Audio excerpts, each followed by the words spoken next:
Don't start your bikes. Little boy warns bikers what hell's angels did next is shocking. They were seconds away from firing up their engines when a barefoot boy ran out from the motel office. Waving his arms in terror, his voice cracked the dawn. Don't start your bikes. 7 men froze. What they found under those chrome beasts wasn't fate. It was a message written in danger. Before the road opens up, before the engines roar, take a second. Tell us in the comments where in the world you're listening from. And if stories of brotherhood, loyalty, and real heroes hit your heart, subscribe to Bikers Hype and ride with us. We're on a mission to reach 1,000 subscribers, and your one click keeps these stories alive. Now, let's ride. Coyote Ridge. The morning sun had just begun to drag a pale line of gold over Coyote Ridge, a stretch of desert highway so quiet you could hear the wind scraping sand against the asphalt. The world felt half awake. The sky washed in gray and amber, shadows still long, the air still cool before the heat turned cruel.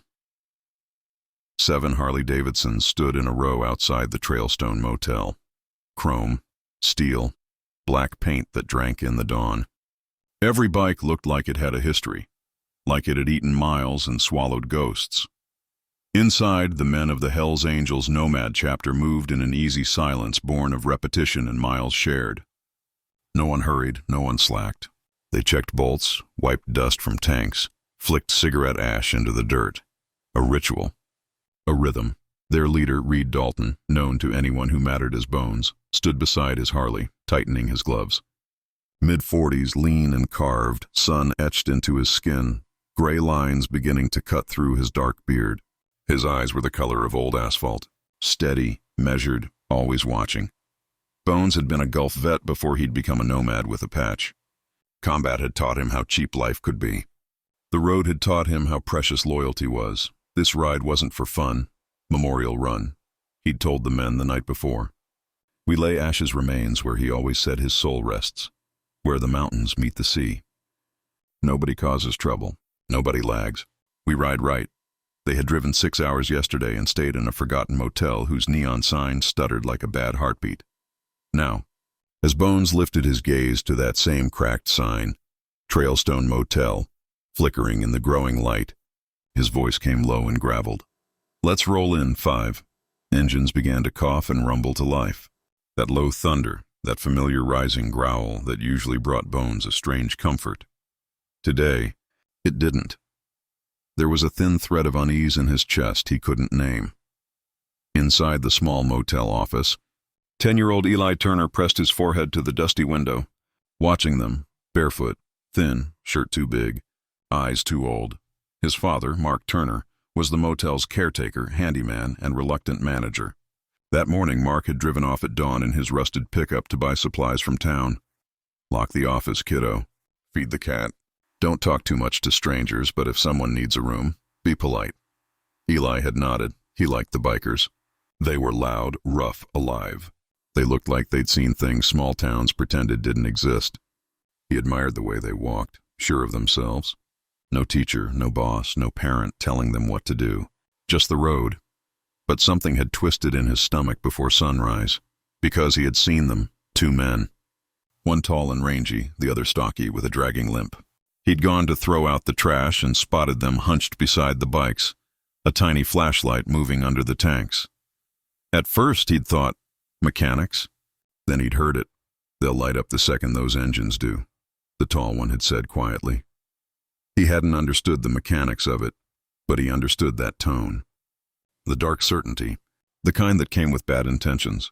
Before he could shout or run to the office phone, the men had melted into the dark. A truck engine growled to life. Taillights vanished down the old quarry road. He'd stood there shaking, feeling small and stupid. Maybe he'd heard wrong. Maybe they were just tuning something. But now the engines were about to roar and his heart hammered against his ribs. The words wouldn't leave his head. They'll light up. He saw Bones swing a leg over his bike. He didn't think. He ran. Don't start your bikes, dust bit his feet. Gravel cut his soles. Eli sprinted across the parking lot like something hunted. Stop, he screamed, voice cracking. Don't start your bikes. 7 pairs of eyes snapped to him. The engines that had just begun to churn cut one by one, like the sound itself was shocked still. Blaze, the chapter mechanic, frowned from behind his sunglasses. "Kid, what the hell?" Eli stumbled to a stop, chest heaving. Bones stared at him, unreadable. "Please," Eli wheezed. "You can't start them. I saw 2 men last night. They were under your bikes, they said. They said something about lighting up." The words dropped like lead. Blaze's easy posture vanished. Bones slid off his Harley, boots crunching on gravel as he stepped closer to the kid.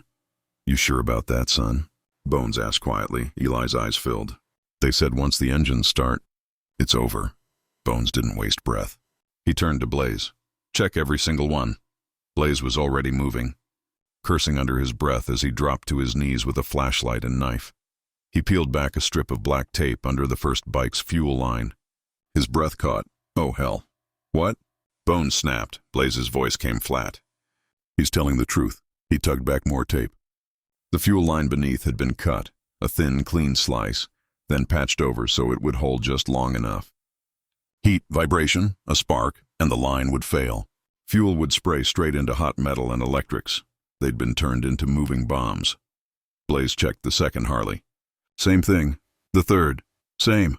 "They wired us for fire," Blaze said, his usual grin gone. Someone who knows bikes. Knows our route. Knows what a memorial run means. A tight, heavy silence settled over the lot. Bones knelt, looking at the damage. Then at Eli. The boy trembled, not with pride, but with the fear he might still be wrong. Bones put a heavy hand on his shoulder. "You just saved 7 lives." Eli blinked. "I did?" "You did," Bones said. "And now we find out who wanted us dead." The desert wind shifted. The day, once simple, now crackled with something else. This wasn't an accident. This was a message. Tracks in the dust. They moved with purpose now. Blaze and 2 others stripped the sabotage off each bike. Ranger, the chapter's quiet tracker, took photos of every line, every cut. "Same hands on all of them," Ranger muttered. "Professional." "Not some drunk idiot." Bones's jaw flexed. He turned back to Eli. "You see where they went?" Eli shook his head. "No, but I heard a truck, big one. Went toward the old quarry road." Ranger glanced at Bones. "Quarry's been abandoned 10 years. Quiet, private." Bones nodded once. "Then that's where we look." He crouched, eye level with Eli. "You did something brave today. Big man kind of brave. But now you stay here. Lock the doors. Don't open for anyone but your old man. You hear me?" Eli swallowed and nodded. As they wheeled the bikes away from the motel to start them at a distance, Eli watched, clutching the edge of the office counter. They waited till they were well clear, then fired the engines in low, cautious bursts. This time, the roar wasn't wild, it was controlled, contained, tight with fury. The 7 Harleys rolled out in formation, dust curling behind them as they took the back road toward the quarry. Ranger's GPS flickered as he followed faint tire tracks. "Dual axle," he called over comms. "Heavy tread. Got fresh prints dragging on the right, someone with a limp." "That matches the kid's story," Bones replied. They crested a rise. The quarry yawned below, a carved-out scar of stone and gravel, rusted machines and silence. Behind a mound of gravel, a black truck. No plates, windows tinted. Parked like it belonged to nobody. Blaze approached first. "Empty," he called softly after checking. But the truck bed held tube cutters, rolls of fuel line tape, a laptop still open, battery blinking red. On the screen, routes, coordinates, lists, not just their chapter, other clubs, other memorial runs, other roads. "This isn't random," Bones said. "Someone's hunting MCs." The crunch of gravel broke the air. Weapons came out in one smooth, instinctive motion. A gaunt man stumbled from behind an old loader, hands raised, right leg dragging. "Don't shoot," he croaked. It wasn't my idea." Darryl Knox, they circled him like wolves. "What's your name?" Bones asked. Darryl Knox. "I'm just a mechanic, man. Ridge County. They came 2 nights ago. Said they'd pay me $5,000 to adjust a few bikes." Bones' eyes didn't blink. "Define adjust." "Thought they wanted bolts loosened, tanks drained." "Petty crap. Then they brought that." He nodded toward the cutter. "Told me where the club was staying. Said they'd already been paid. Said it was just message work. They watched me do the cuts. Watched me tape 'em up. I tried to slow roll it. I swear, Blaze studied him. Who were they? No names, Daryl said, voice shaking. One had a scar on his cheek. The other drove a red van with a logo, High Arc Security. Said bikers needed a lesson. Said violence needs a headline, Ranger swore under his breath. High Arc lost contracts after that convoy job got hit last year, Bones remembered. A messy situation far from here. Rumors, accusations. This payback? Bones asked. Daryl nodded miserably. They said if I talked, they'd kill me. Said they know where my sister lives. Bones holstered his pistol. You just talked, he said. Daryl paled. So what now? Now, Bones replied, you ride with us till this is fixed. You're safer in our shadow than in theirs. They put him in Blaze's truck. Ranger pulled the laptop, ripped the hard drive, copied everything to a USB they kept for these things. Then Bones made a call. Deputy Calder. Retired lawman, old debt, old understanding. They met behind an abandoned train depot in Sable Junction. Calder stepped out, hat low badge tucked away. This better not drag me into club wars, he said, though his eyes lingered on the USB Bones handed over. Laptop files, Bones said. Routes, surveillance, High Arc Security. Someone's using ex-military contracts, old intel to hit clubs during memorial runs. Today they almost got us. Calder plugged it into his tablet. Scanned, whistled low. These boys know what they're doing, Calder muttered. Not bar brawlers, trained. This is federal grade. They made it personal, Bones said calmly. Calder looked up sharply. You don't get it. If they came for you once, they'll come again. Harder. Bones lit a cigarette. Then we don't run, he said. We wait standing up. Brothers and ghosts. By afternoon, they were back at the Trailstone Motel. Eli dashed out, relief breaking across his face. You're okay. Bones stepped down from his Harley and ruffled Eli's hair.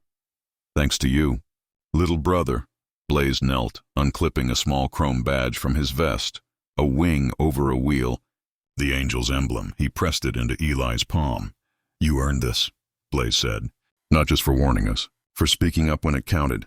Eli stared, eyes wide. Does this mean I'm one of you? The men chuckled, but no one mocked. Bones answered. Means you've got brothers on the road now. Mark Turner's truck pulled in then, brakes squealing.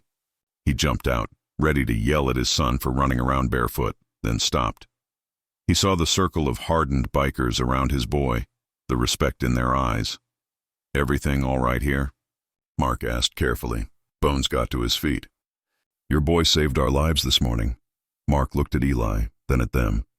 The truth showed in the men's faces. Thank you, Mark said thickly, to them, then to his son. You raised him, Bones replied. We're just giving him a patch for his heart. Behind them, Daryl Knox sat on a plastic chair in the shade, guarded by one of the angels. Terrified but alive.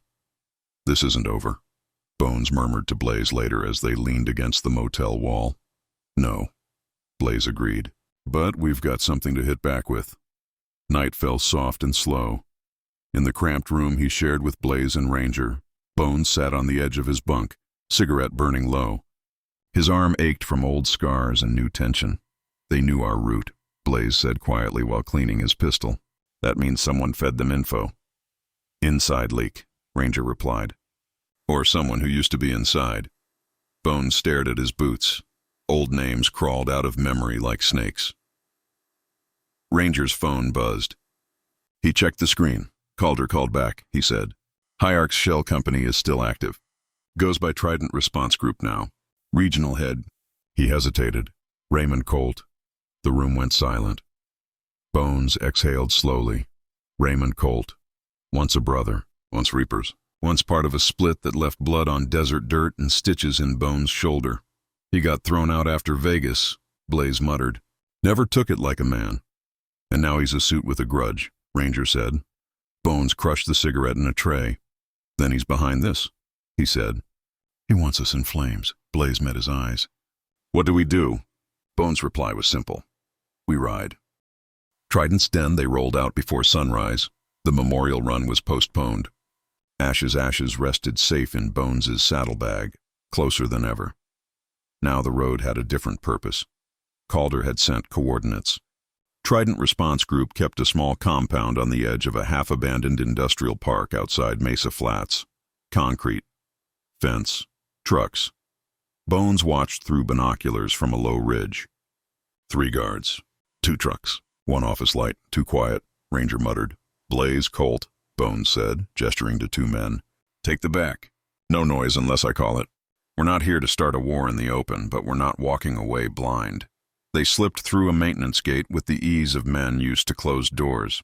Inside, the compound smelled faintly of diesel and metal and something too organized. Blaze pried open a side door.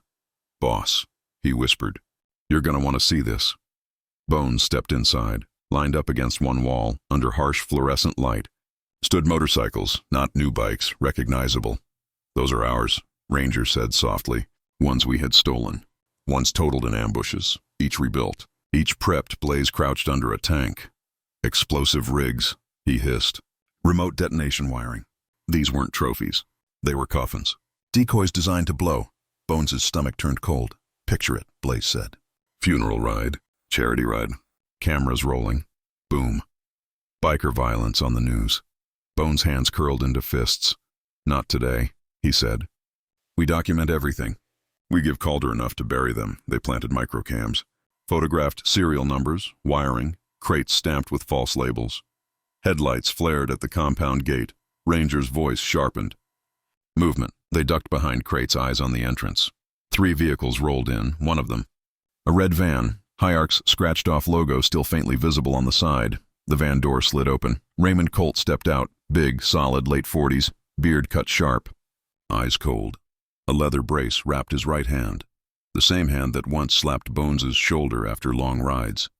You always said you'd die for the Brotherhood. Bones. Colt called into the dim yard like he knew he was being watched. Guess I'm giving you your chance. Bones stepped from behind a crate and into the light. Ranger swore under his breath but didn't stop him. Brotherhood. Bones replied. You walked away from that the day you started taking checks to spill your own. Colt smiled without warmth. I learned what loyalty costs, Colt said, and what it's worth to sell. He held up a small remote. Bones' eyes flicked briefly to the row of rigged bikes. You should have stayed dead in the past, Colt said. You and your patch. But before he could press the trigger, Blaze's voice came sharp over Bones' earpiece. Boss. Motion alert. Trailstone Motel. You're not the only one on his guest list. Colt's smile widened. You think this is just about you? He taunted. You shouldn't have let that kid see our faces. Bones felt something cold crawl up his spine. What did you do? He asked. Colt tilted his head. You really think we'd let loose ends like that motel rat live? Bones didn't wait for more. He turned, braking for his bike. Hold this line, he snapped to his men. Don't let him clear out. Ranger grabbed his arm. Bones, I'm going for the kid. He hit the starter. The Harley roared, and Bones rode like hell itself was behind him. Motel under siege back at the Trailstone Motel. Eli sat at the front desk, drawing motorcycles in the margins of a school notebook. A small chrome badge lay under his thumb. He would glance at it and smile without realizing. He didn't see the black SUV until it pulled in. Mark Turner did. His gut tightened. Something about the slow roll, the way the engine cut, the way 2 men stepped out like they owned the air. One had a scar running like a white snake from temple to jaw. The other limped. Afternoon, Mark called, trying to sound casual. They didn't answer. They went straight for the office. Eli, Mark whispered. Get behind the counter. The scarred man stepped inside. Gun raised just enough. Where's the kid? Eli froze. He saw our faces, the man said. Boss says clean it up. Mark moved without thinking, stepping between them. He's just a child. The scarred man shoved him into a rack of postcards, sending them spinning to the floor. From somewhere far off, the sound of motorcycles swelled. A low thunder drawing closer. The limping man glanced out the window. We gotta make this fast. The scarred man lifted his gun toward the desk. The door exploded inward. Bones came in like a storm. Shoulder first. Pistol up. Step away from him, he said. The scarred man spun, firing too late. One shot from Bones. The man collapsed. The second man reached for his weapon and dropped before he cleared the holster. A bullet from outside shattering the glass and dropping him. Blaze following in behind Bones a second later. The room rang with echoes. Eli crouched under the desk. Hands over his ears, eyes squeezed shut. Eli, Bones said softly. It's me. Eli looked up. I knew you'd come, he whispered. Bones knelt, holstering his gun, pulling the boy out and gripping him tight. You're safe now, little brother. Outside. The rest of the angels rolled in, engines howling, surrounding the SUV, forming a steel circle of protection. Mark stared at the bodies. At Bones, at his son. You brought them here, he choked out. They were already coming, Bones said. Because your boy did the right thing. We're not leaving him unprotected. Ranger searched the SUV. Boss, he called. Tracking units, detonators, files, photos of our bikes, names, plates. Bones' jaw hardened. Colt made it personal, he murmured. Blaze's voice cut through. Then we end it tonight. Bones turned to Eli, crouching so they were level. You did your part, he said. Now you let us handle the devils. I'm not scared, Eli lied. Bones smiled faintly. That's what being brave feels like. He nudged him toward his father. Lock the doors. Don't open them unless it's him. We'll be back. Then the angels mounted up. The engines roared again, not in chaos, not for show. This time they sounded like a verdict. Fire in the quarry night swallowed the desert. At the quarry, floodlights snapped on, cutting the dark into hard slabs of white. They were expected. 3 trucks. Men with rifles. And in the center, beside crates of wired-up bikes, Raymond Colt stood like a man, holding a lit match in a dry forest. The angels rolled in, boxed by headlights. They cut their engines but stayed on their bikes, calm in the circle of light. End of the road, Bones, Colt called. You always thought that patch made you bulletproof. Bones stepped forward, every step measured. You tried to burn us alive, he said. You sent men after a child. You wearing any word left like brother or honor is an insult, Colt sneered. You chose them over me, he shot back. You let them cut me out. You cut yourself out, Bones replied. Vegas, the deals, the lies. You stopped being family long before we stripped your patch. Colt raised the remote.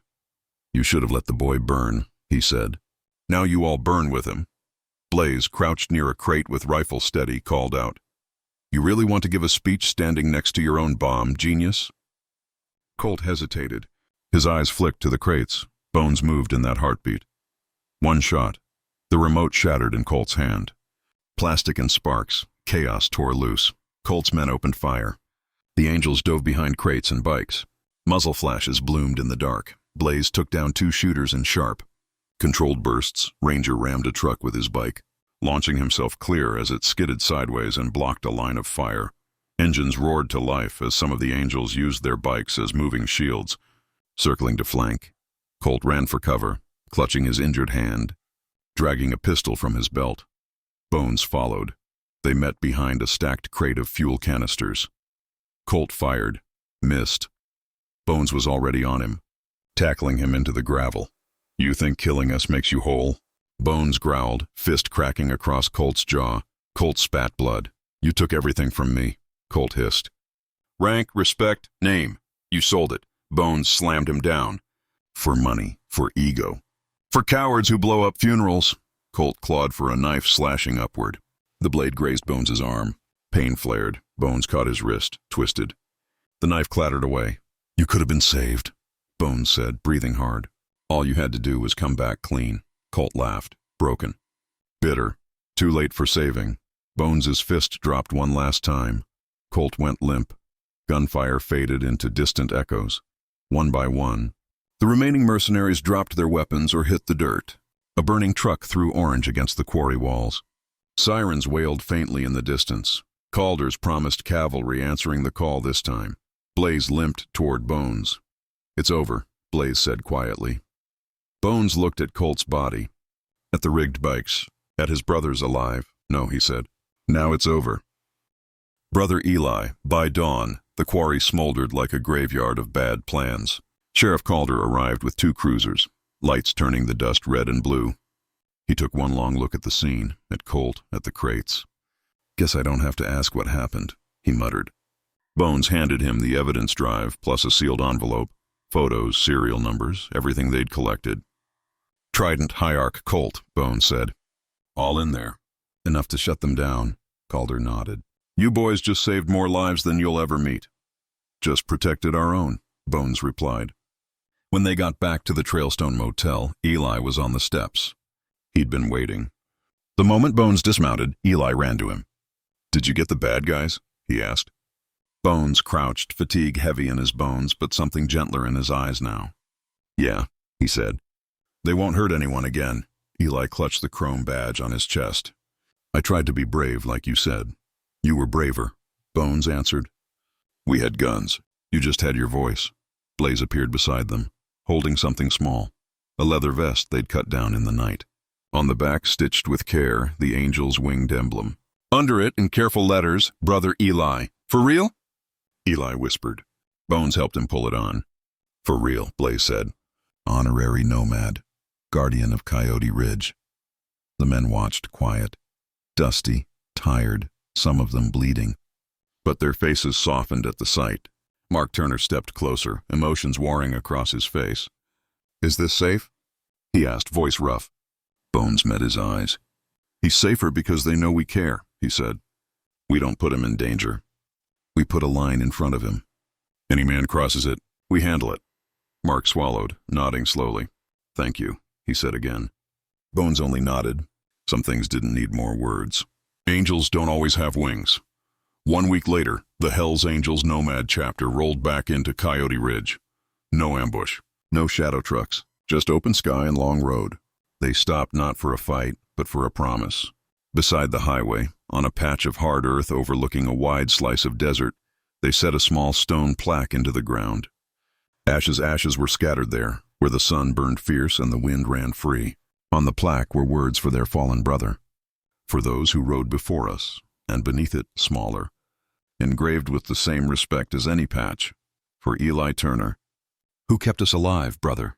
Eli stood beside Bones, squinting at his own name like he couldn't quite believe the stone wouldn't wash it away.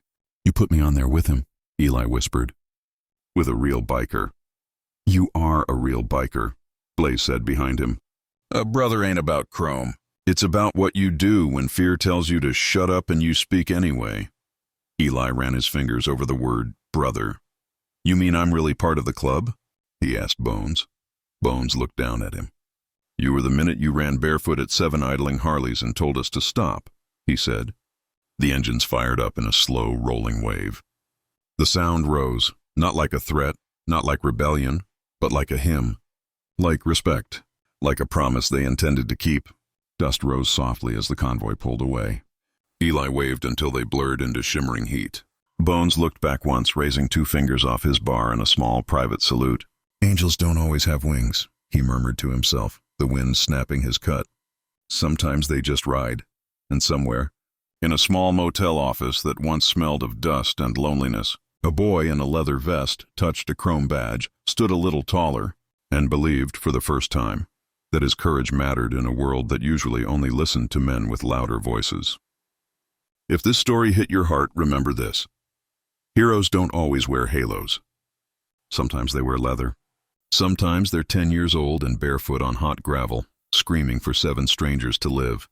If you felt that, if you believe in loyalty, courage, and the kind of brotherhood that stands between innocence and fire, subscribe to Biker's Hype, like this video, share it with every biker, every friend, every Hells Angels supporter you know. Let's prove our love for this brotherhood of the road.